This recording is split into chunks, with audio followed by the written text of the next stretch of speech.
Hi, Ken McCarthy here. So today I'm going to talk to you about being the last person that someone talks to before they complete suicide. And I'm going to talk to you about it in relation to workplace investigations. So as many of you know, my purpose is to help leaders prevent bad things from happening in their organizations. Things like harassment, violence, wrongdoing, and fraud, because these things just take an absolutely terrible toll on humans, on reputations, on organizations. So here are my two stories. One where the person actually completed suicide, and one where out of fate it didn't happen, but it was really close. So in the first case, my firm was hired by another organization to complete a workplace investigation. And the allegations against the accused, we call them a respondent, were pretty significant, pretty serious, probably, if proven, would have warranted a pretty significant disciplinary response. So I had an interview. I interviewed the person. We had a good conversation. You know, we built the rapport at the beginning. It was only like an hour and a half.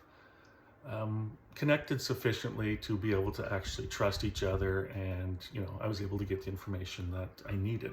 And so my approach when I interview somebody is I'm not the morality police. I'm not going to embarrass someone or tune them up. If they did something they weren't supposed to have done, we're going to figure it out. We're going to put it on the table, and then I'm going to paint the picture for the organization as to how it can move forward. And it was in this context that we had this interview, and everything went well. The person had some questions about what's next, and so I told them what I was able to tell them, just simply what my role was and my timing and that sort of stuff. And I invited them to reach out to me in the future if they had any further questions while they're waiting for the process to conclude. They had some stuff going on in their lives, as we all do, some other negative things going on in their lives. And I can't say that they really had this really, really strong support network around them. But you know what, they're moving forward. They spoke with me about, the workplace issue, and then they're moving forward. No indications there of suicidal thoughts or anything like that, right? So complete the interview, and a short while later, not meaning the same day, it was days later, I got a phone call from the employer, from the organization that hired us, to tell me that the respondent, the person who I had interviewed, had completed suicide. He had taken his own life. Now, I can't definitively say that I was absolutely the last person that this person talked to, but I certainly would have been, knowing their circumstances, would have been one of the last people for sure.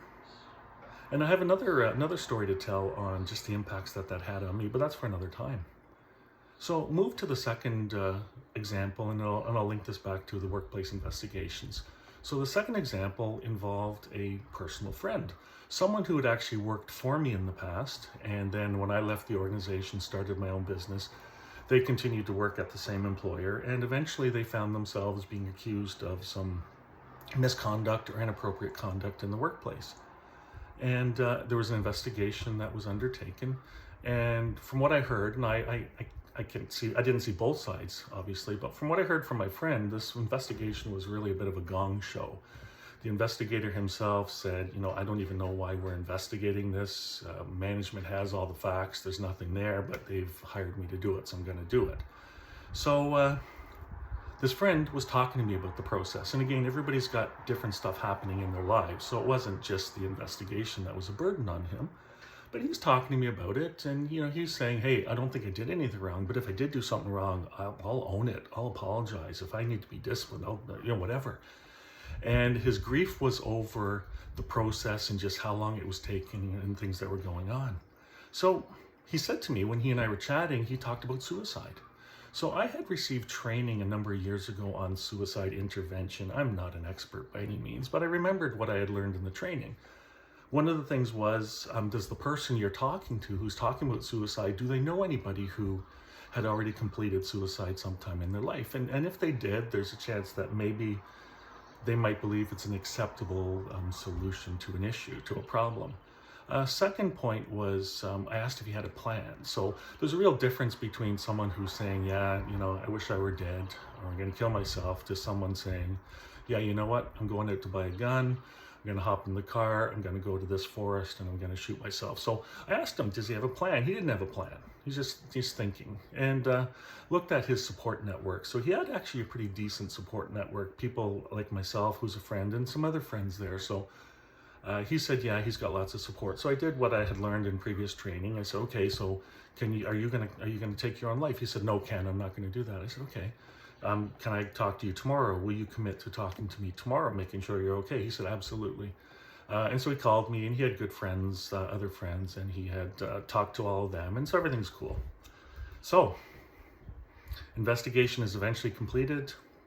What he was alleged to have done was completely unfounded. It was a ridiculous situation. And he said to me, he said, you know what, Ken, remember the day I talked to you about suicide?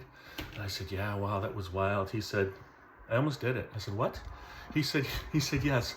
After I left you, I went to a bridge, and I was going to jump off this bridge and kill myself. He said, but the only thing that stopped me is there were just too many people around, including police officers. And he said, if I tried to get up on that, they were going to stop me. They're going to grab me before I jumped. So then he said, don't feel badly, Ken. You did a great job talking to me that night, but I had already made up my mind. So now I link this back to workplace investigations and why I even wanted to talk about this. And going back to my purpose in life is to help leaders prevent bad stuff from happening. So the incidents themselves take a terrible toll on people. The human toll, be it the good guy, the bad guy, the witnesses, it doesn't matter. When something happens in a workplace that disrupts stuff, people go on sick leave, they go on medication, mental health issues, lost productivity, you name it. I've got a whole bunch of stuff I can talk about for hours on that. But you got serious mental health issues that can come about.